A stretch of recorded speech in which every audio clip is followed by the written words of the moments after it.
xaawataako waa tuma taariikhda kooban ee xaawataako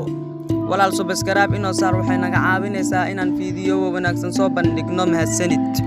halyeeyad Xaawo Cusmaan Xaawataako oo si weyn loogu yaqaan taariikhda halganka iyo gobonimo doonka dalka Soomaaliya Xaawo Cusmaan Xaawataako waxa ay ku dhalatay magaalada Muqdisho gaar ahaan degmada Xamarweyne taariikhdu markay ahayd 1925 qiyaas ahaan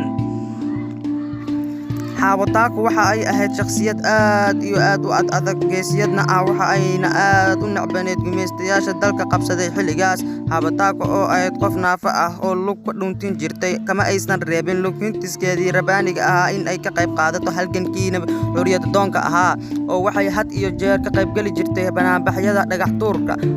ee lagu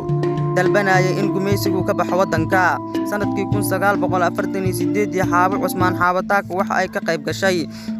banaanbixii ugu dambeeyay nolosheeda kaas oo dhagar qabayaasha gumeysiga si naxariis la'aan ay u habiyeen rasaas dadkii rayidka ee banaanbaxayay halkaas ayayna Xaawataako ku qadbaxday iyadoo duudsan ilmo yar oo ay dhashay laga soo bilaabo waqtigaas waxa Xaawataako ku muddatay shacabka Soomaaliyeed qadarin iyo tixgelin aad u weyn iyadoo jiilasha Soomaaliyeed kala duwan ee Soomaaliya hadba waxa ka akhristaan taariikhdeeda halganka nolosha qoyska iyo midka dalkeedaba ay ugu dhasheen nafteeda ay ku weyday taliska militariga ee uu hogaaminayay Maxamed Siyaad Bare waxa uu Xaawataako u dhisay taalo lagu xasuusto taasoo ku taala tiyaatarka qaranka golaha murtida iyo madadaalada ee Muqdisho taaladaas ayaa la dhisay sanadkii 1970 sidoo kale degmooyinka kala duwan ee dalka si gaar ah gobolka Banaadir iyo Shabeellaha Hoose ayaa laamaha iyo xaafadaha loogu magac daray si la mid goobaha waxbarashada iyo qayb ka mid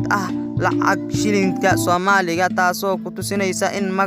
magaceedu noqdo mid ku waara taariikhda dahabiga ee Soomaaliya iyo qulubta dadka Soomaaliyeed waxaa la sheegaa in Xaawataako uu dilay nin gumeystihii Talyaaniga la shaqeyn jiray oo ay dhagaxaan kala hortagtay isagoo dareensanaa in ay tahay abaabula ugu weyn kicinta haweenka Soomaaliyeed